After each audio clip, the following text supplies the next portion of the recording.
Alright guys, now I'm going to take a look at this wireless audio transmitter receiver adapter I got by Fosi. It is the Fosi BT05.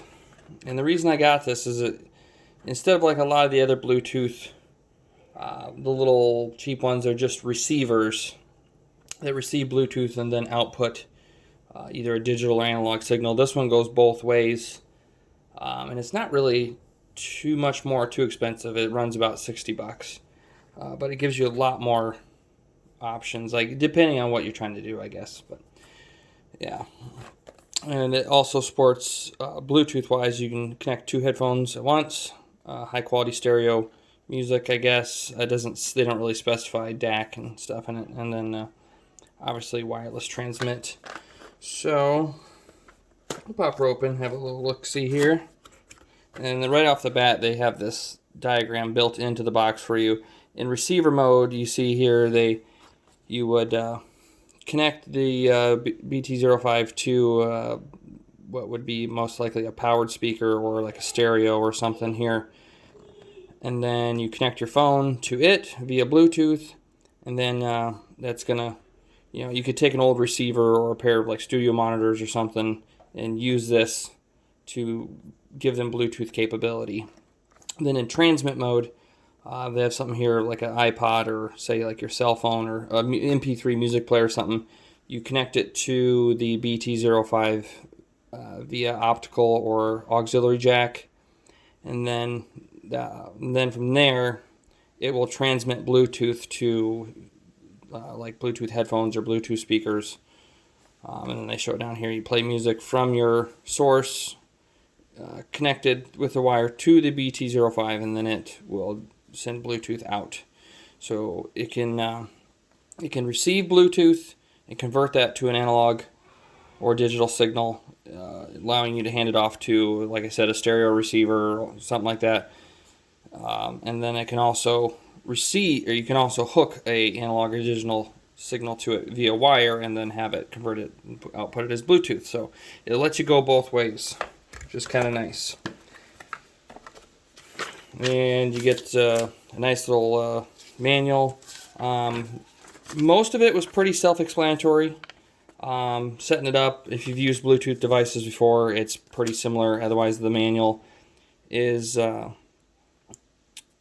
laid out, good enough to you should be able to figure out everything you need from the manual. And the device itself, we got these antenna on each side. There, it's not that big, fits in the palm of your hand. It's pretty light, thin. Then on the top here you have a power button, a mode button, an S. It looks like little wires to switch between your aux and optical. Bluetooth A, Bluetooth B, and volume up and down. And then also you can kind of see the LEDs whenever, depending on what mode you have enabled, and Bluetooth A or Bluetooth device A, device B. It's your two devices, and then all the different modes has their own light, so you can see what's enabled. And then on the back, we'll start left to right. If I can get it to focus, this little button over here in the corner says LL/HD. That's for I believe it supports two different aptX modes. And then here's your TX, your transmit auxiliary. So this is where you would hook into it and have it transmit out. So you get a transmit auxiliary and a transmit optical. Then over here you get a receiver optical, receiver auxiliary, and then finally, this is the first device I've had where they've moved on to the USB-C for power instead of the old micro USB. Thank you so much, Fosi.